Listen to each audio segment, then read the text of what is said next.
Crecí en Mudos, Connecticut y aquí tienen mi espeluznante experiencia infantil. Para algunos antecedentes, la ciudad de Mudos se fundó literalmente en una tierra que las tribus Piqua, Mohegan y Narragansett consideraban maldita.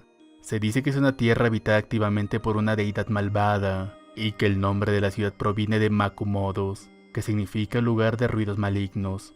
De todos modos, cuando tenía alrededor de 8 años mi familia adquirió una casa a medio construir en el bosque de las montañas de Mudos.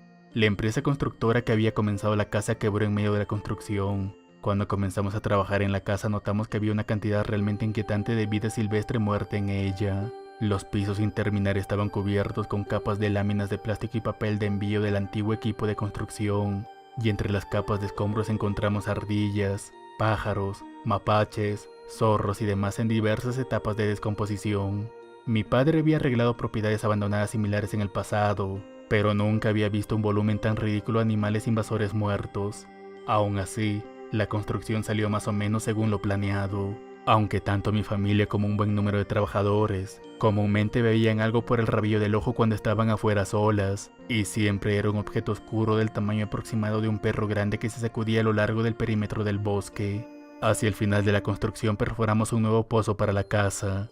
La razón, porque el primer pozo que se perforó quedó descubierto, sin marcar, sin terminar, y hasta uno de nuestros agrimensores cayó en él y quedó gravemente herido. Extrañamente, cuando perforamos el nuevo pozo, uno de nuestros trabajadores que trabajaba en su perforación terminó decapitado en su siguiente trabajo en un accidente que involucró el elevador mecánico de la parte trasera de su camión. Luego tuvimos un problema grave de hierro en el agua que por más que la pasamos por 4 filtros de agua fuerte no pudimos solucionar. Todos estaban confundidos acerca de por qué los filtros no funcionaban y por qué el agua de color rojo anaranjado oxidado que corría seguía manchando nuestras bañeras e inodoros de naranja. Durante nuestros últimos 6 meses con la casa finalmente encontramos un filtro que solucionó el problema del hierro en el agua, pero claro, como si no hubiéramos tenido suficiente, una semana después la tapa de nuestro pozo de agua fue alcanzada por un rayo que frió el sistema de filtración.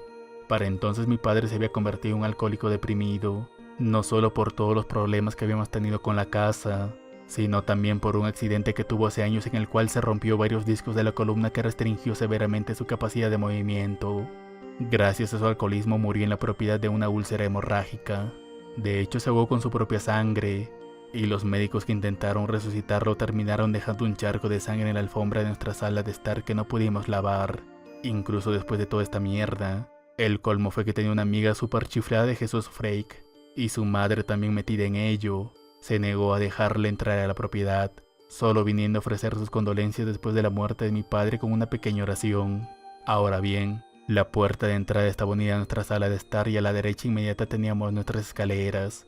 3 luces estaban encendidas en esa pequeña área, y cuando su madre empezó con su pequeña oración, las 3 luces se apagaron al mismo tiempo. Podría conformarme con que todo en mi vida solo era un producto de mi mala suerte, pero lo último todavía me sacude hasta la médula a día de hoy cuando pienso en ello. Nos mudamos muy poco después de eso y hasta donde yo sé, la casa ha pasado por al menos otros 3 propietarios desde entonces. Sin embargo, todos hemos estado libres de maldiciones desde entonces, así que eso es todo. Bono divertido. Desde el segundo piso podíamos ver una torre de radio distante en el bosque. Cuando mi padre compró la propiedad estaba muy emocionado porque el lote tenía acres y acres de bosque y era un ávido cazador. Él y uno de sus amigos salieron a inspeccionar y cazar durante una semana, y cruzaron directamente encontrándose con esa torre de radio. Mi padre me dijo que había lo que parecían ser restos de caballos en el establo, pero la verdad no estaba del todo seguro. La torre de radio estaba oxidada y la pequeña estación adjunta estaba abandonada. Literalmente se caía a pedazos, pero aún así no sabía cómo es que la torre aparentemente seguía funcionando. No había caminos visibles que condujeran a este campo cubierto de maleza, y estaban rodeados por un denso bosque por todos lados. De todos modos, lo siento por esta mi historia larga y sin un gran final.